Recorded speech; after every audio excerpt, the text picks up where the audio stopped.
నమస్తే BCN news కి స్వాగతం. నా పేరు నీలిమ. ముందుగా ముఖ్యాంశాలు.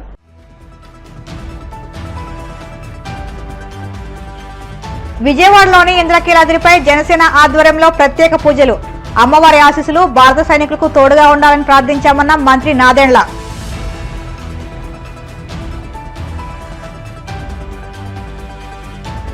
శోభాయమానంగా కాళ్లకూరు వెంకన్న రథయాత్ర. ప్రత్యేక పూజలు నిర్వహించిన శాసనసభ డిప్యూటీ స్పీకర్ కనుమూరి రఘురామకృష్ణరాజు దంపతులు.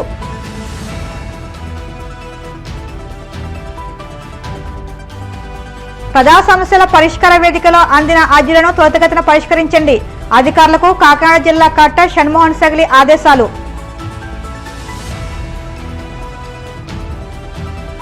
వాడపల్లి వెంకన్న ఆలయంలో ప్రత్యేక పూజలు. మంగళ వాయిద్యం నడుమ శ్రీ స్వామి అమ్మవార్లకు మేల్కొల్పు సేవ, ఐశ్వర్యలక్ష్మి హోమం. విజయవాడలోని ఇంద్రకీలాద్రిపై జనసేన ఆధ్వర్యంలో ప్రత్యేక పూజలు నిర్వహించారు. దేశానికి ఆపదను దూరం చేయాలని దుర్గమ్మకు మొక్కుకున్నారు. ఈ పూజల్లో మంత్రి నాదెండ్ల మనోహర్, ఎమ్మెల్సీ హరిప్రసాద్, జనసేన నేతలు పాల్గొన్నారు. ఈ సందర్భంగా మంత్రి నాదెండ్ల మనోహర్ మీడియాతో మాట్లాడారు. దేశ సైన్యానికి దైవబలం ఉండాలని ప్రార్థిస్తూ దుర్గా మల్లేశ్వర స్వామి ఆలయంలో ప్రత్యేక పూజలు చేస్తామని తెలిపారు. ఇంద్రకీలాద్రి అమ్మవారి ఆశీస్సులు భారత సైనికులకు తోడుగా ఉండాలని దుర్గమ్మకు పూజలు చేస్తామని అన్నారు. ఇండియన్ ఆర్మీ ప్రతి అడుగు ముందుకు వేస్తూ పాకిస్తాన్ ముస్కరులను అణిచివేసేలా చూడాలని దుర్గమ్మను కోరామని తెలిపారు.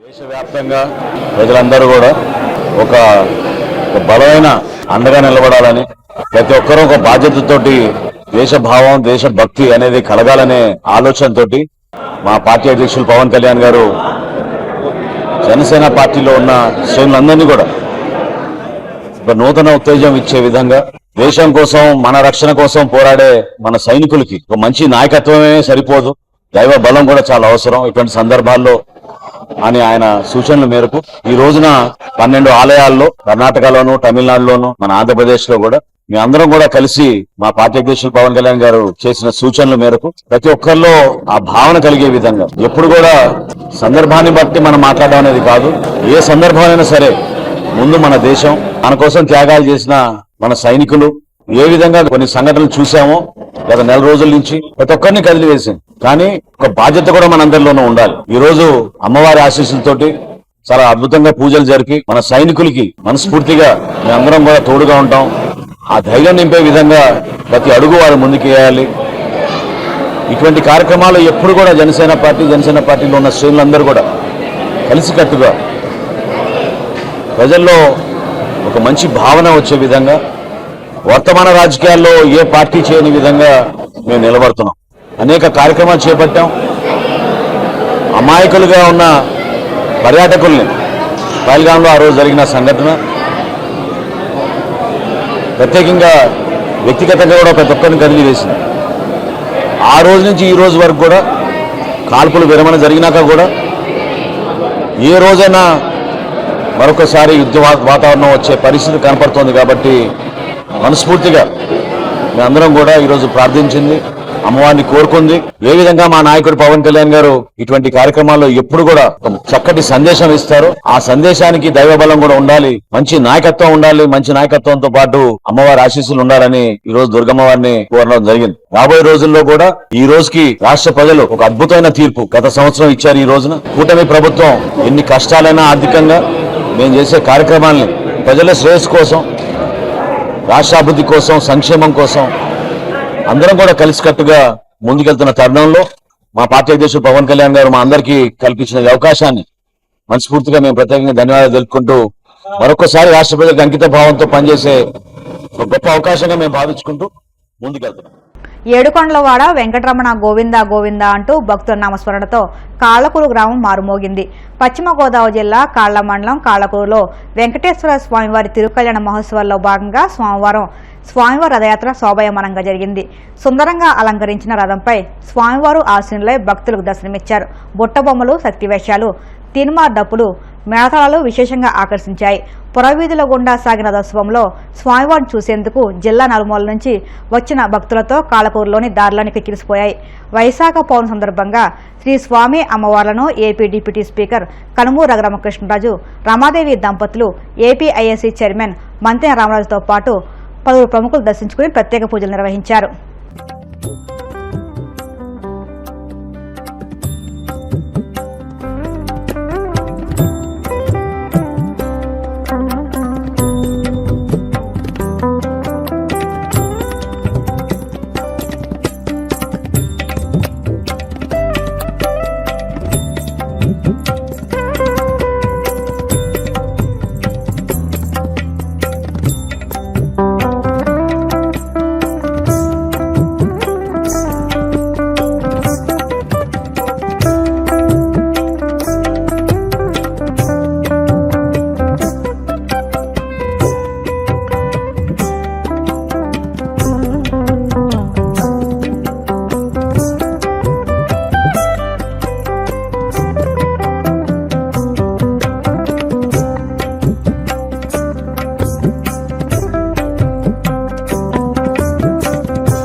ఓం నమో వెంకటేశయ్య. స్వయంపోయినోటి కాళ్లకూరు వెంకటేశ్వర దేవస్థానం కళ్యాణ మహోత్సవాల్లో భాగంగా ఈరోజు అనగా స్వామివారి రథోత్సవం నిర్వహించడం జరిగింది. ఆ స్వామివారి రథోత్సవానికి ముఖ్య అతిథిగా మన ఉండి శాసనసభ్యులు డిప్యూటీ స్పీకర్ అయిన రఘురామకృష్ణరాజు గారు సతీ సమేతంగా ఇచ్చేసి స్వామివారి రథోత్సవం స్టార్ట్ చేయడం జరిగింది. మరియు ఈ రథోత్సవంలో గ్రామస్తులు, భక్తులు అధిక సంఖ్యలో పాల్గొని స్వామివారి రథం తిరిగించడం జరిగింది. ఓం నమో వెంకటేశయ్య. సుమారుగా 400 సంవత్సరాల క్రితం ఈ కోనేరు పద్మావతి కోనేరులో వెలిసి అప్పటి నుంచి కూడా ఇప్పటి వరకు కూడా ఈ వైశాఖ మాసం వచ్చేటప్పటికి వైశాఖ మాసంలో కార్యక్రమం మొదలెట్టి వైశాఖ పౌర్ణమి రోజున రథోత్సవం జరుపుకుంటూ ఉంటారు.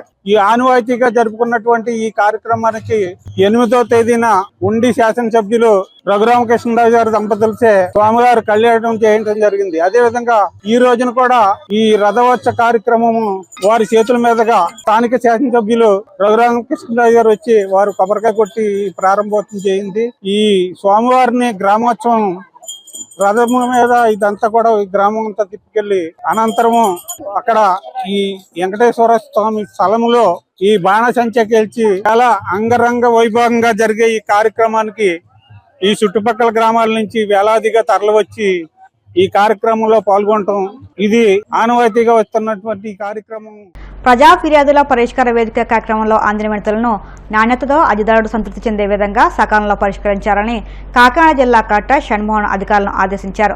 ప్రజా సమస్యల పరిష్కార నిమిత్తం ప్రతిష్టాత్మకంగా నిర్వహిస్తున్న పీజీఆర్ఎస్ కార్యక్రమం కాకినాడ కలెక్టరేట్ వివేకానంద హాల్లో జరిగింది. ఈ కార్యక్రమానికి జిల్లా collector Shanmohan, joint collector Rahul Meena, జిల్లా రెవెన్యూ అధికారి జె వెంకట్రావు ఇతర అధికారులతో కలిసి హాజరై జిల్లా నలుమూల నుంచి వచ్చిన ప్రజల నుంచి వినతులను, అర్జీలను స్వీకరించారు. కలెక్టర్ ఈ అర్జీలను ఆయా శాఖల అధికారులకు సూచిస్తూ వాటిపై సత్వరం, సమగ్రమైన, సంతృప్తికరమైన పరిష్కారాలు అందించాలని అధికారులను ఆదేశించారు.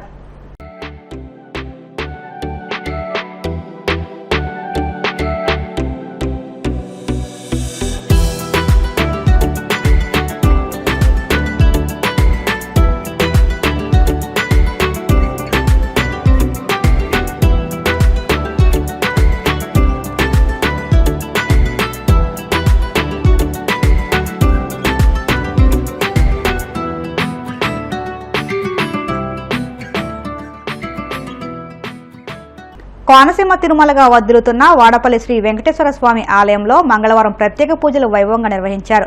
మంగళవాద్య నడుమ శ్రీ స్వామి అమ్మవార్లకు మేలుకొల్పు సేవ నిర్వహించిన అనంతరం ఐశ్వర్యలక్ష్మి హోమాన్ని జరిపించారు. అర్చకులు శ్రీ స్వామి అమ్మవార్ల వసంత మండపంలో అష్టోత్తర పూజలు నిర్వహించగా ప్రత్యేక అలంకరణలో ఉన్న స్వామిని దర్శించుకుని భక్తులు తరించిపోయారు.